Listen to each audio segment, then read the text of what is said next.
Welcome to Black People Love Paramore, a podcast about the common and uncommon interests of Black people in order to help the community feel more seen. Per usual, if you can take a second out of your day to go over to whatever podcast app you are listening to this in, I don't know if that's Apple Podcasts, I don't know if that's Spotify, I don't know what else they got, but whatever you got, please take a moment and rate this podcast and actually write out a review if you have the time to do that. That would be fantastic. I would really appreciate it. 5 stars, preferably, because I like to think that I'm a 5-star bitch. Word to Yo Gotti. Today on the podcast, we are talking about the movie Clueless with Danielle Radford. Danielle is a comedian, writer, and actress, and co-host of the Max Fun podcast, Tights and Bites. And yeah, we're going to get into it. Thank you for listening. Hi, Danielle. I'm so excited to have you. Thank you for joining me today. Thank you so much for having me. I'm really pumped. Of course. So we're going to be talking about Clueless, but before we get to that, we'd love to hear a little bit about your podcast. Please tell us a little bit. Okay, sweet. So my podcast is Tights and Fights. We are also on Max Fun. And for Tights and Fights, we talk about wrestling. We are huge wrestling marks. It's me and my co-hosts Hal Lublin and Lindsay Kelk. And we get together every week. We do some recapping and talking about like any news that came up during that week. And then we'll go through and also talk about if there's anything big happening in wrestling, or if we want to go back and look at other things, or look at things tangentially related to wrestling, anything like that. So it's fun. It's fun if you love wrestling. Name. Yeah. Did you like grow up watching wrestling? Like, what's your affinity for wrestling? I did. I started watching wrestling during what is known as the Attitude Era. So that would be, you know, The Rock, Stone Cold, Mankind, The Undertaker. Yes. That's the area that people think of. Yeah. And so that's when I started watching wrestling. And I've had a couple of times when I've dipped out, mostly because it's been moments where the product, not necessarily the product has been bad, because it always goes in between periods of sometimes it's really good and sometimes it's trash and we still keep watching. Mostly It would be, for me, I tended to get out of it when the women weren't really given a lot to do and when women were more decoration, because when I started watching in the Attitude Era, there were a lot of women doing things. It wasn't nearly as it is now, but there was a lot. And so when there became this era where it was kind of less about women doing things in the ring in the way that I would kind of like to see them, then it just wasn't as interesting and fun to me. But then I started coming back later. But I haven't taken that many breaks. But there's been times when I've said, oh, I can't, not for me.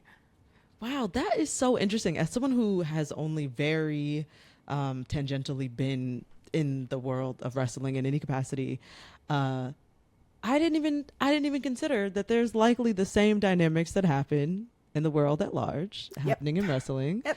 Patriarchy still there. Yeah, it's a thing that we've spoken about, where there are sometimes these fandoms and things that you get into, and it's like, I love this thing, but I don't know if it loves me back. There was a period where one of the dudes who was, you know, a writer, one of the head writers of wrestling, and who was also a character, would do something where they would call it hot lesbian action, where they would have 2 women come out. Stop. And that's when that was the era where I was, you know what, this isn't, you know, and there's never been, again, everything is getting better, but there's never really been the best treatment of women and Black folks and queer folks and other marginalized voices. And so, you know, I believe there was that great AV Club article where someone called it the Ewok rule, or the Ewok premise, which is you can be really into Star Wars and you can really love Return of the Jedi, but you just really can't stand, can I cuss on here? I just want to be of course, I just really can't fucking stand Ewoks, right? And so every time you watch it, you're watching it, and then an Ewok comes up and you're like, oh god, I hate this, but I got to get through the Ewoks to get to the other stuff. And that's what it can sometimes be like to be a fan who is, you know, someone who, like a community that is marginalized, and you're watching things and you're enjoying it, and for so many years, if you wanted to watch anything, you kind of just had to put up with, you know, well, there's going to be this gross stuff. There's going to be, you know, this thing that I don't like. And then you'll find your limit where you go, okay, I'm out until something gets better. And so there have been a couple times with wrestling where I've had to say, I'm out until this gets better. Damn. That makes a lot of sense. It always felt like there was some weird level of sexualization in wrestling when I did like tune in. And there is that, and there is even that now, but now I feel as though the women and the men, I feel like there's more ownership of people's own sexuality. You can present yourself as sexy and be sexy if that is what you want to do, but you have the agency to also present yourself in another way.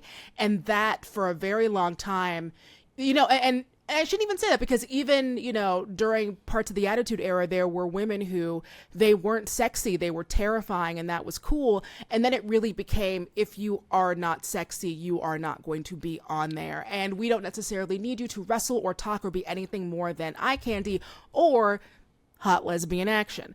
And now, you know, tons of things have changed and it's gotten really great. And there's, you know, tons of women who their thing is, you know, I'm great to look at, I'm a baddie, but I'm an athlete.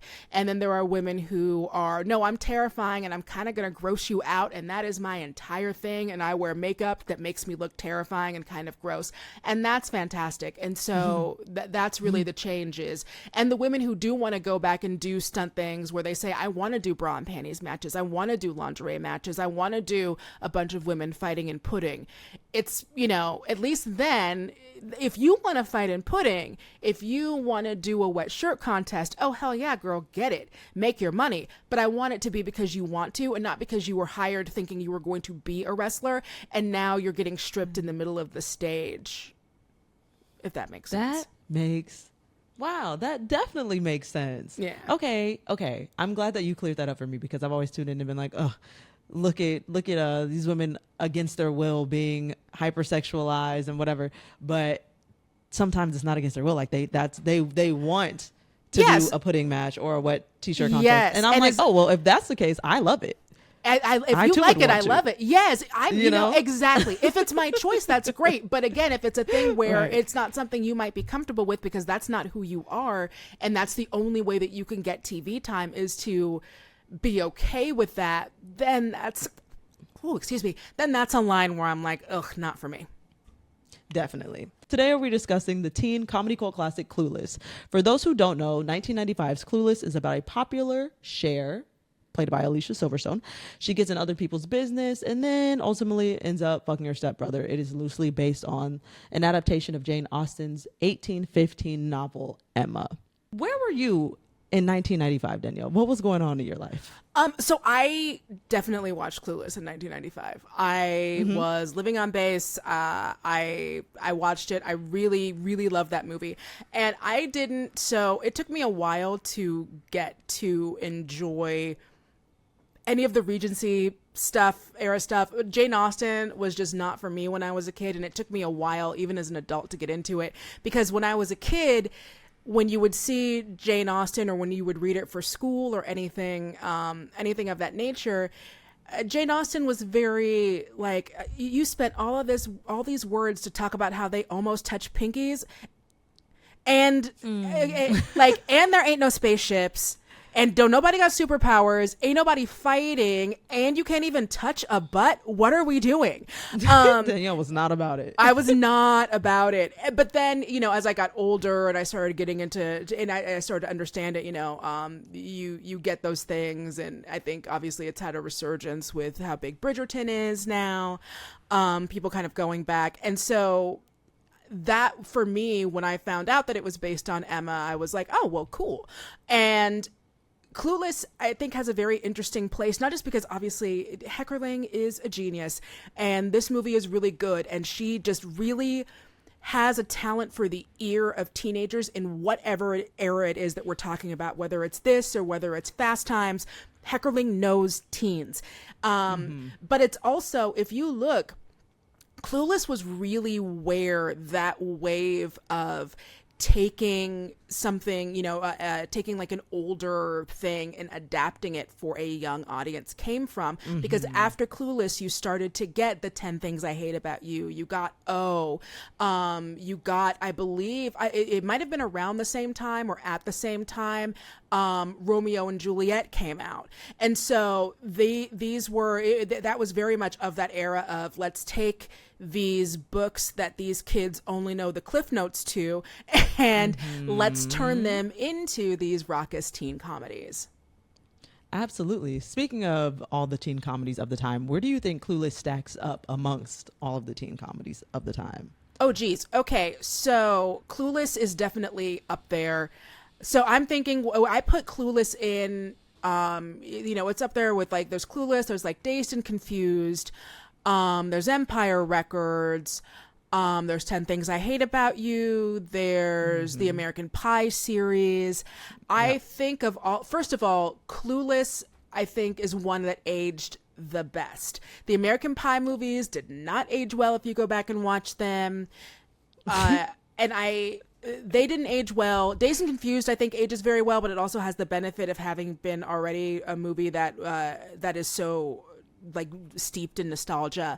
A lot of the other ones, they are great time capsules of that period. But so with Clueless, I think, even though it does have all of the trappings of 90s slang, more importantly, Clueless came up with a lot of slang that we now use. There's a lot of stuff that was in Clueless that we were not saying back in that era.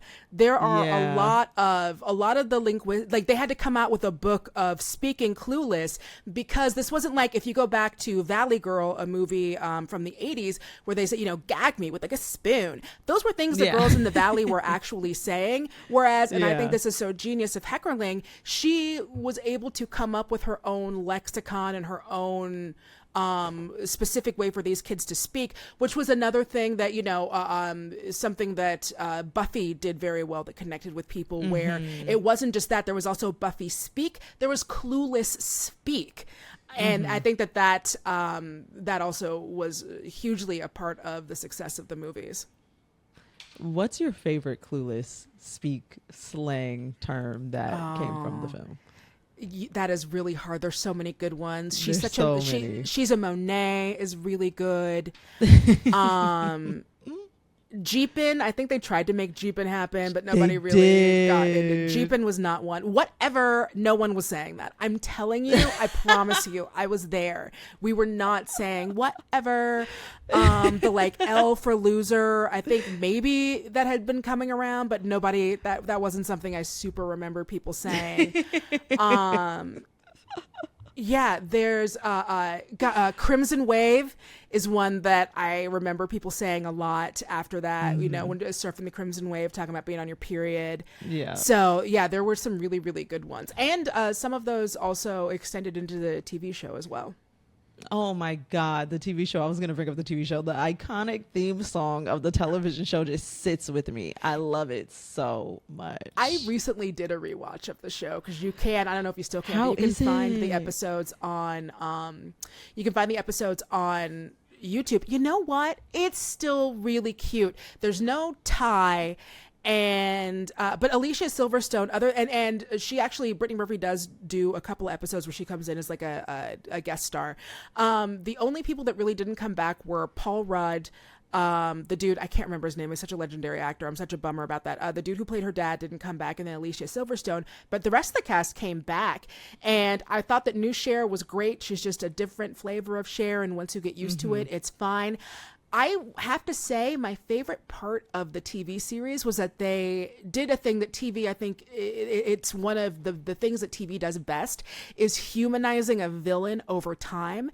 And they really humanized Amber, and Amber became a 360 character that you care about. I forgot. I forgot about that. Yeah. It took a couple seasons. Yeah, it took a couple seasons, but I want to say in the last two, she was firmly ingrained in the friend group. And they even have an episode where Amber's like, I consider y'all to be my friends now, and I feel like you see Amber trying, and Amber gets really sad because she feels like everyone still sees her the way that she was. And then everyone's like, no, Amber, like, you're here, you're our friend, you're not perfect, but none of us are. And it's really sweet, and it made me cry because I love friendship. And that's another thing wrestling has. Wrestling has the power of friendship and the power of people going from heel to face, and Amber makes a face turn in the TV series, and there's friendship and redemption, and it makes me want to tear up because those are my favorite things in storytelling in the world.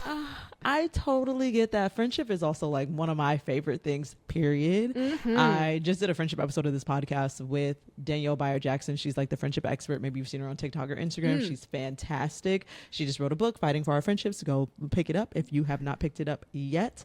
But yeah, I'm also a big friendship girl, and Cher and Dionne's friendship throughout the movie, just like, I love it. I really love their dynamic. It's very cute. They are so incredibly ride or die. And then here is also where it comes to an Ewok thing, because you just have to be like, Dionne is her own person. I don't know who that other lady is. Like, I don't know who she is, but this is Dionne, and I love Dionne. Yeah, very much that. I'm like, we're not even going to get into the Stacey Dash of it all, unless you want to. I'm always down for a little spice, but. I mean, well, no, because there's really nothing, there's nothing to say. Like, she tried to make the pivot, and everyone over there was like, we're good, we already have our one, we had our one, you missed the window, we got Candace. She's over here. We're good. Candace is over here. Yeah, we have a limit. And so she keeps trying to go back, but whatever, it's a real big bless her heart moment, but I know. Bless her heart. But yeah, so there is that. And then, it's also amazing how many people in that movie went on to have so many great careers anyway. And she's not in that group. And she should have been. If she would have just been fucking normal, she could have gone on to be great. But look at her. And you know what's the ironic thing is I think that had she not have been black during the period when she was black, because Hollywood also back then, it's getting better, it's still not great, had a one of y'all allowed at a time moment. And so she was in a lot of, you would see her in comedies and you would see her in black movies, but she never really broke out the way that I think if she was a white girl, she might have. And that's why I always find it really ironic how much she, talks a big game about racism and what all not of her existing, all of her nonsense. Look at your career, babe. Because look at your career. Like if you look at her, Rachel True, those are two women that should have been massive. God, Rachel True was still good though, so at least we still have Rachel True. We still have her. Rachel True. Oh, yeah. Rachel True. Oh my God. From Half and Half. And The Craft. And also she does tarot readings in LA. You can just book her to read your cards. Yeah. I'll book her today. Yeah, she used to. Tarot reading now. This isn't doxing. It's not doxing if she's advertised it. But there's like that one shop in Echo Park where she's done tarot readings out of there, and like you can, when she's not, I guess, probably doing the convention circuit. And that's the other thing you messed up your bag on, Stacey. You could have been in the convention circuit if nothing else. You could have been raking in all of those like VIP take a picture with me monies. Yeah. Oh, how sad. Oh, sad about Stacey. it. So I do want to talk about Dionne a little bit, because obviously I rewatched Clueless, the film, last night in preparation for this podcast, and I was kind of casually rewatching. I was doing other stuff at the same time, so it was kind of on in the background. And from what I remembered in my younger brain, or whatever, not that much younger, but a little bit younger brain, Dionne was always a character that I appreciated the representation that she gave, because it was like, oh, we just need more regular black girl characters who aren't struggling, and it's like no trauma, like it's just. But she still had things that made it where she was still like a black woman. It wasn't one of those deals where it was, well, we'll just take someone and she'll be black and it'll be kind of like like she had black hairstyles. Like it was, she sure did. It wasn't one of those where it was, well, we'll just like supplant and just put a girl here and whatever. She was still very much black, and in her blackness, she was just a version of that was also incredibly, extraordinarily privileged. Yes, absolutely that. And upon my rewatch last night, a couple things shifted, TBH. I hadn't watched it in a bit, but a couple things shifted last night. I was like, oh, Dionne and Murray's dynamic, I don't like it. I'm not crazy about this, and I don't remember feeling that way before. No, and you know what? I think the movie knows it's real bad. The movie knows that the dynamic is weird and their argumentative thing is weird.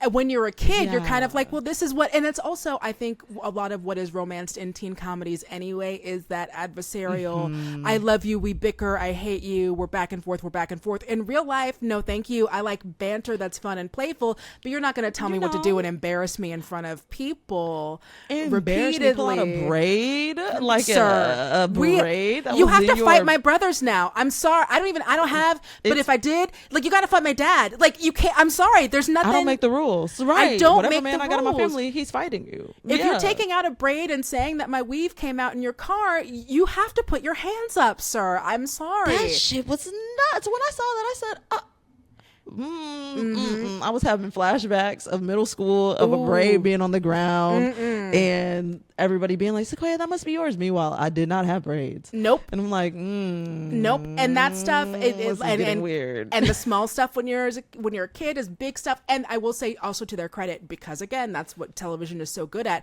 They actually did like have an episode or maybe a couple episodes that directly addressed that, where they were both like, I don't like this. Can we just admit that we like each other and just be people who enjoy each other and are around each other? And so they would still do the bantering and the playing around, but it would be less of the like humiliating each other in public, trying to boss each other around, those kinds of things. Because looking at it now, that thing where he's getting his hair shaved and she makes a big deal about it at the party, and that's a normal thing they do. Want better for like yourselves, everybody kind of walks both away. Of you. Yeah, right. Everybody kind of walks away. They're like, whatever. She did this at the last party. She spent forever in the bathroom. Like, it's just like part of what they do. Which it is high school. That is a high school thing. It is high school. It is very high school. What I did like for that part was the threat being, "I'm going to call your mom." That is just so black girl coded. You know, it's like, no, you know who won't like this? Your black girl mama. No, and you know got what I'm pictures gonna coming do? up. Yep. Tell your black mom. And that's why I was like, no. I really like the way that Dionne's character overall is, because she is a black girl and she is regular. You know, she like I'm like regular. privileged, but regular. You know, Yeah. she's not traumatized, nothing crazy. It's just a regular black girl. And he has his best friend there, who is also black. And again, I keep bringing it back because I think I just love that show so much. Who has a much larger part in the show. If you look at the show, their crew is 3 Negroes and 3 Negroes and Cher. Like, if you look at the show, that is their crew. I like it, and I like the realisticness of that, because it's like, while of course interracial friendships are a thing, most of the time friendships are not interracial. Yeah. Most of the times it is monoracial, and so it is more likely that it's going to be more of one race and maybe one of something else. Yeah, she was the one with the cookout invite. Right, and we don't even give those out anymore. So no, we're done. I'm happy that you got in when you did, babe. The gate is closed. Congratulations. It has been kept. The gate is closed up. Locked. Yeah, the RSVPs are full. I'm so sorry. I am so sorry. Danielle, do you have a share? Do you have a white girl bestie? Do you have a share? Yeah, you know what? Like, I have a few very tender white girls to my heart. And this is not cross promotion. Lindsay Kelk, who is one of the co-hosts I was talking about on the wrestling podcast. She's also a romantic comedy romance writer, and so we will sit there and just text each other, like getting our lives to that, like talking about makeup and all these other things. And she's from England, and so like she's like where white people came from, where white originated. And she's fucking so great and like so fantastic. When I was in high school, I definitely had a group of, it was just a bunch of there were like a couple white girls in our crew, but it was like me, and then everybody was just kind of like, there was like a half Asian girl, one girl who I believe she was think she was half Persian. So we had like a bunch of different, but that's also kind of, I grew up in an extremely white area. I grew up in Tacoma, Washington, which is quite white. Yeah. North of Seattle. Yeah, south of Seattle. Something. But south and that of and we Seattle. actually have more of the black people, or at least we did when I was a kid. There were more of us there than in Seattle. And Seattle is also incredibly white. And I had a bunch of like really good white girlfriends up in Seattle. We would like call ourselves clams. It was a whole thing. And there were folks I would very cute. And there were folks I would create with, and we would do shows together and things like that. And that was really, really fun. But also, you know, it was none of them were stupid or shitty, because if they were, they wouldn't have been my friend, you know? Absolutely. Yeah, no, we know that. We don't do that. Guaranteed. Yes. We don't do that. I have a share. My share is named Tommy. We were randomly assigned to be roommates in college our freshman year. She was like the first person I saw when I got there, and we lived together for 10 years after that. We moved to LA together. I'm from Long Beach, so it doesn't really count for me, but she moved to LA and we were roommates for 10 years after that. We just stopped living together a year and a half ago. So hi, Tom. We also dressed up as Cher and Dionne for Halloween. I love so I'll post the I'll post the photos on Instagram. Please do. But yeah, it was a good little dynamic between the two of us. And of course, Tommy is not shitty. Tommy is fantastic. Yeah, of course. 10 years. You can't, I'm sorry, you can't live with somebody for 10 years and they ain't good. Not at all. Because you're not putting up with that 24 hours a day. Not at home, right? No, like, not at my home where my cats are. Right. where I raise my cats. You think I would do this in front of my cats? No, Yeah, I would never do anything like that. Yeah. Okay, Paul Rudd, do you think he's hot, yay or nay? Because I've heard a lot of oh my God, opposing. Really? There's he's so hot. People say like he wasn't hot enough for the role. Like I've heard people who I know say that he wasn't hot enough for the role. I'm like, it's a lie. Paul Rudd looked good. He looked good. And he looks also good that is it, especially now if you go back and you look at any of those like Jane Austen novels, he is supposed to be the boy next door type. He isn't supposed to be. If he came in and he looked like Chris Evans, it would be weird. That would be so weird. It wouldn't match. He's supposed to be the kind of hot that a Gen X girl wanted to bang. If you liked Nirvana, you would like this dude. Exactly. That's exactly, and he was the right kind of hot for that moment. And he's the right kind of hot now. He still can get it. I agree. Paul looks the fuck good right now. He looks so good. As we speak, aging like fine wine. Look, moisturize, mind your business. Great. You know? Right, moisturize, mind your business. Look, moisturize, mind your business, prank Conan. That's it. That's it. That's the recipe. And you can look like Paul Rudd too. Just keep your mouth closed and do what you do. He didn't start looking his age until he started going through the Disney Ringer, where they're having you be on green screens every year. That's when he started aging. But before that, he was 35 forever. He was 35 for a really long time. Low-key, he was kind of 35ish in this movie. TBH, he's been like 35 for a long time, but it looks good nevertheless. Soundtrack. This was a good soundtrack. I enjoyed this, and this feels so nostalgic. There was a couple hits that came from this. Kids in America. You remember that one? Yeah, of course. Yeah, and it's amazing because I think Kids in America a cover. There's a bunch of covers that are on that soundtrack as well. But yeah, Kids in America, all the young dudes. Obviously, I'm Just a Girl. Like, come on, I'm Just a Girl was inescapable. You could not escape that song. You know, with our our cultural appropriative goddess Gwen Stefani. Let me tell you something. I haven't done the Gwen Stefani episode yet, but it's coming. Babe, it's coming because yes. One of my I've told the story before. It's mortifying every time I tell it. In one of my high school photos, I am wearing blue contacts and that like not real bindi but fake bindi thing that she was doing. I know. Oh, I'm aware. We stand growth. Listen. Oh, look. Yeah, we were all on some funny shit at some point. I own it. But ooh. I look back and it was like that the gemstone and just, oh boy. Oh boy. Yeah, I blame Gwen Stefani. Yeah. No, it was her fault. It was directly her fault. It is a 1-to-1. Oh, jeez. Jeez. Oh, Gwen. Oh God. What a goddess though. I have to say. I mean, I'm not. I want a new tour after seeing their set.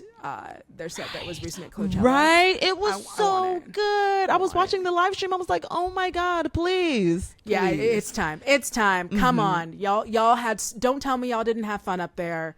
You did. I could see it on you. You can bring your little country man with you, but let's go. I keep him in the back. Don't have him come on for nothing. Leave that nigga at home. Actually, I don't leave him at home. Fine, but like I need it. But yeah, no. The songs on there were amazing. Such a nostalgic soundtrack. I enjoy just going through, giving them a little snippet and getting out. Mm-hmm. Let's talk about the incest. The elephant in the room. Let's talk about the incest. Mm-hmm. So I'll preface this by saying I've watched this movie a few times, of course, over the course of my life. And admittedly, the incest never bothered me, TBH. I was always like, they're not related. They're not related. Like, I don't understand. And last night, during my rewatch, something in my newly fully formed frontal lobed brain clicked. And I was like, this is weird. I don't like it. The movie goes so far out of its way to excuse it that I almost wonder why they couldn't have made it something different. Because the movie tells you, when I used to work for Honest Trailers, and when we were writing the Honest Trailer for Clueless, that was one of the things of like, okay, are you trying to convince us or are you trying to convince you? Because y'all are the ones who keep making sure that we know, like, oh my God, like our parents were like barely married. You're like not even a brother to me. It's like, okay, are you talking to me or are you trying to? It sounds like, doth protest too much. Thanks. So it does. I think it didn't bug me before. It bothered me a little bit more now, and I know exactly why. It is because of the proliferation of stepkid porn. Oh my God. And that's probably it. And it's, and I know that for those of you who will say, Danielle, that's your algorithm shows you that. No, it doesn't. I'm telling you, like, you can be looking up like lesbians, not gross, real orgasm, and you will still see that stuff come up. I promise it is everywhere. It's so much that people, it's a common like joke for people to say like, did you get stuck in the dryer? Like, there are whole genres and stuff, and I think that's why it bugs so much now, because it is such a fetish that is now not so taboo that people don't talk about it. It is upfront and people are talking. No one will admit to watching it, but we've all seen it. And like we all know it exists and we all joke about it, but nobody's watching it. And I think that that's why it bothers me so much, because now it's like, oh, fucking man. Like, wow, that really tracks. I never made that connection, because last night is the first time that bothered me, and it likely is because you cannot watch a piece of porn without coming across a video. A fucking stepdaughter, I'm like, ew. I don't want to watch that. Actually, I'm okay. I'm sorry. I don't want to yuck somebody else's yum. No. I don't want to yuck your yum. I have a lot of step siblings who I am very close to. Like, my dad is technically my stepdad, but he is like my dad. So step stuff for me is very like, I don't, because I don't see the step. I'm like the Brady Bunch when they were like, the only steps that are in this house are the stairs. We don't do step, we do siblings. And so that's why I'm like, oh no, that's like your brother. But that's again, like them having to make such a big deal of, they were only married for a little while, he's still in the life for other reasons. The writer in me is, if you have to bring it up like once per act in the movie at least, just make it something else. Make it that maybe he was, an intern that came in. Make it an even further relation where you can even say like, oh, he was my aunt's stepkid or something. And then that would be like, you wouldn't count that. If it was like, oh, my brother married a woman for 2 seconds and then he came in my life and he enjoyed the law and he came in. There are ways to explain it where it doesn't have to be like he was my ex-stepkid.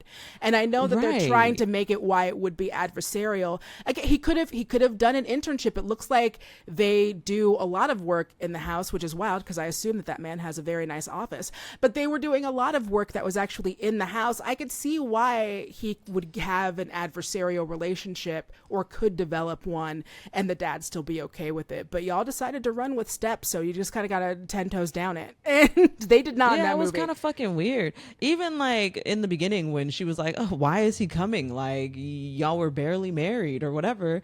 And he was like, yeah, but you don't divorce stepbrothers or something. Yeah, and I'm like, if you're barely married, you kind of do. Like, I don't know. That's him. how like, what you that mean? works. If they were married for a year. Because they could have also done maybe the dad did a mentorship thing where he said, hey, I'm going to mentor this high school kid, and they became a thing. And then even then, like, especially like him clowning on Cher's privilege so often would make a little bit more sense if he wasn't actually someone who came from privilege, which I know that is part of the joke, is that he is clowning on privilege while also reaping all of the extraordinarily amazing benefits of being privileged is part of the joke. I'm just saying, there are things that you could have done besides everything, putting up a big warning sign being like, no, but guys, it's cool when we do it.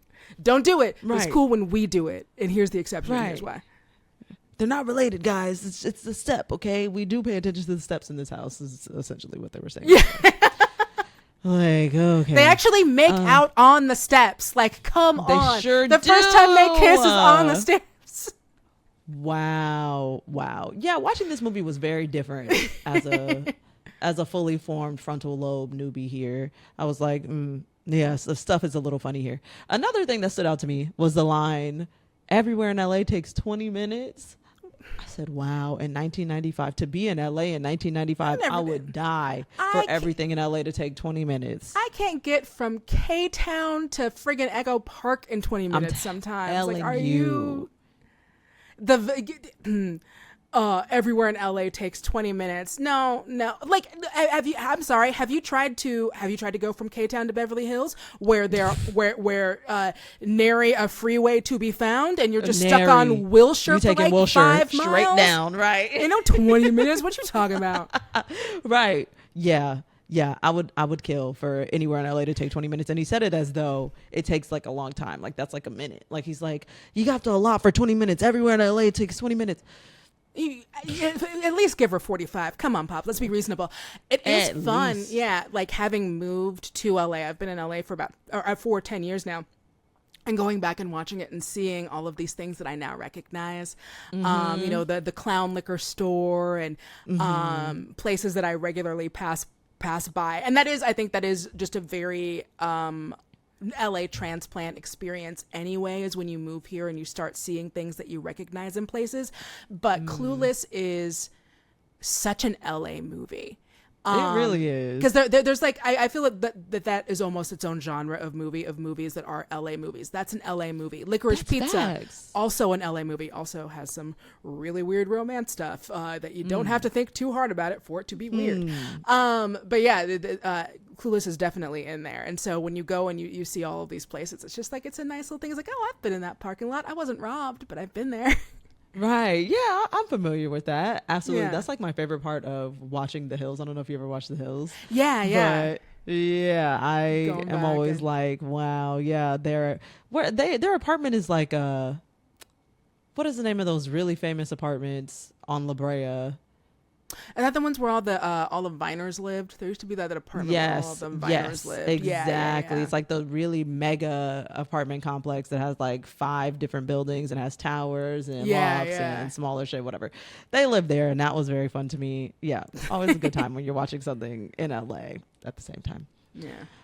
So Disney Channel had a movie called Get a Clue. It was a Disney Channel original movie. Did you ever watch Get a Clue, Danielle? I did not. I think that might have been. I'm a little older, so I think that might have been like outside of my demo at that time. I think Get a Clue came out maybe in 2002. Something like that. No. And it stars a young Lindsay Lohan, and Brenda Song, and some other folks as well. And it has so many shots that are direct references from Clueless. I thought it was a remake when I was young. I was like, oh my God, Disney Channel made Clueless and it's called Get a Clue.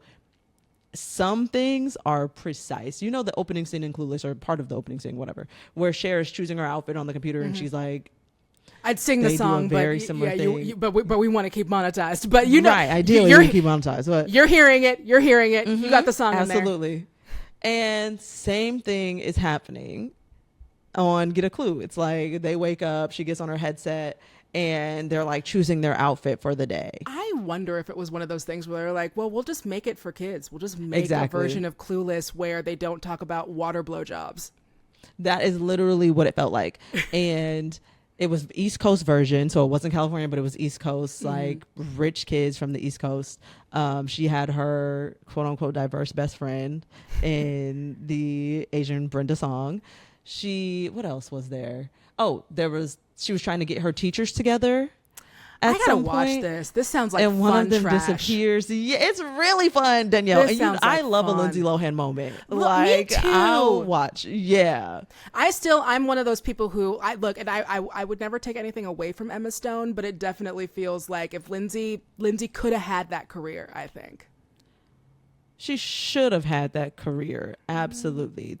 She should have been. I'm not even gonna. We don't want to, but we know. You know what I mean? But we know. But we do know. But yeah, go ahead and watch Get a Clue. I'm putting that. Reference it with Clueless. It's nuts. I'm looking that up right now. Like I'm not even kidding. I have a day today where I can watch something while I get some errands done. I am going to look this up. This sounds delightful. Yes, please do that. Even down to the 90s it girl, fluffy pen. Those fluffy. That was thing. the other thing. So much of the fashion in that movie was fashion that wound up making its way into the mainstream in the same way. Yep. In the same way that but actually different, because with Sex and the City, a lot of those were pieces that she was just taking runway pieces and things and then putting them on and making them into streetwear. But this, Dionne's big stupid hats. So many big stupid hats. Which were fantastic. And then there was that hat moment. I think that also coincided with Blossom giving us a big hat moment back in the 90s. The big fluffy pens wound up being so huge, especially because we were still in that grunge era. And I feel as though, still wearing and there were still a lot of the sundresses with the Doc Martens and things like that. But I do feel that for a lot of girls, just femmes in general, who always felt more femme and more girly and maybe didn't feel like as a kid there was a place for them in school, Clueless was something that gave you permission to be really femme again and dress that way, and you didn't look like a square for doing so. It wasn't like, oh, like you're not cool because you aren't wearing, black lip liner, like you're not cool because you're not dressing, you're not wearing your mom's your mom's what's the word that I'm looking for, your mom's slip as a dress, it's, oh wow, yeah. LOL. I went back, yeah, what a time. But because of that, those big fashion moments, especially being able to take the plaid, which was so everywhere at that moment, and making it so feminine, especially in the way that they turned it into those school uniforms, like that first school scene where her and Dionne come up and they are wearing those. That is such those outfits. You can see them anywhere outside of context, and you go, "That's Clueless." Yep, 100%. And today, a lot of that fashion is fully back. Like that is the fashion of right now. Yep. Dionne has this pleather, maybe vinyl red mini skirt. I see that all of the damn time. Yeah. The coordinated 2-piece suit situation all of the time. Oh my goodness. And looking like little lawyers with their going to school in a blazer. Yes. Yeah. Clueless walked so literally so many things afterward could run. I mean, when you look at a lot of the movies, and also it was a great way to show that, hey, young women want to see themselves in comedy too. I feel like every 10 years, studios remember that women also like things that are funny. Yes. Which is incredibly irritating to me as a woman who is funny and writes funny things. It's like, yeah, we always like things that are really funny. And so with Clueless, I feel like a bunch of the movies that came after specifically for women and for young women were these beautiful hybrids of Clueless and Heathers. I feel like that those two echoed so much in a lot of what we saw, in movies that came after, Jawbreakers and other movies like that. Mean Girls later. Of course, that is my favorite movie. But yeah, I think that's all I had on Clueless. Danielle, is there anything else you wanted to say? Any final thoughts? Oh, geez. No, that movie, honestly, that is, I think it's a perfect comedy. It really is. Again, not just because it does have those time capsule elements of things back then, but also it's just told really, really well. Alicia Silverstone is a star. There are so many careers that have come out of that. And again, I cannot stress this enough. Amy Heckerling is such a genius when it comes to knowing how to write these comedies. And, I am happy that we're starting to get more of these, because Clueless has sons.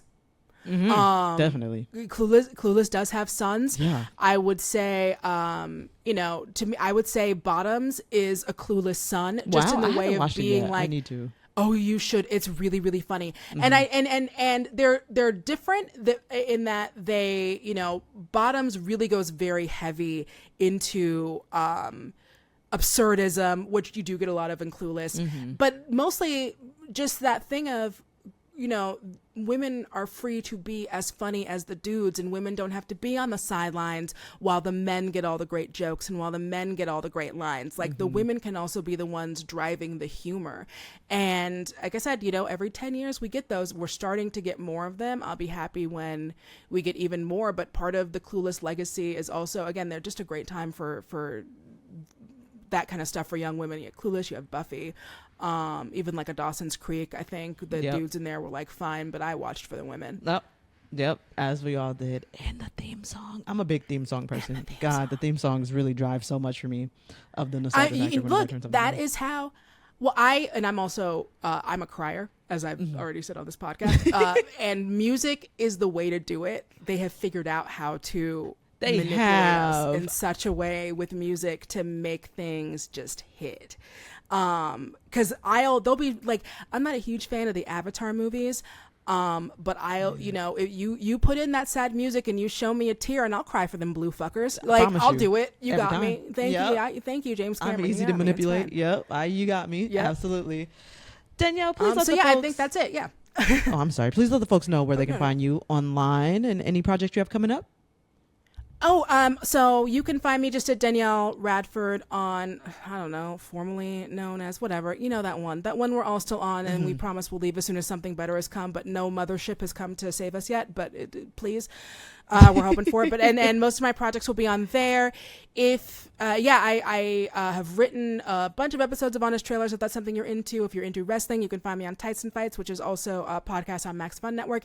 And I am also, if you enjoy other comedy things, if you like Dropout, I am on a bunch of shows on Dropout. If you ever want to go and check those out, particularly the nerdy ones. If you like TTRPGs, I'm on there. And a bunch of the other things. So yeah, those are some places where you can probably find my things. And Cracked. Yeah, just find things where people let me be funny. Danielle everywhere. You can find Danielle all over the internet. Per usual, you can find me at BPLP Pod across all social media platforms. You can email me at blackpeopleloveparamore@gmail.com with hate mail, love, recommendations, or anything else that you have. That's it. Thank you for listening, Danielle. This has been fantastic. I appreciate you coming on, and I'll see you all in a couple weeks. Bye.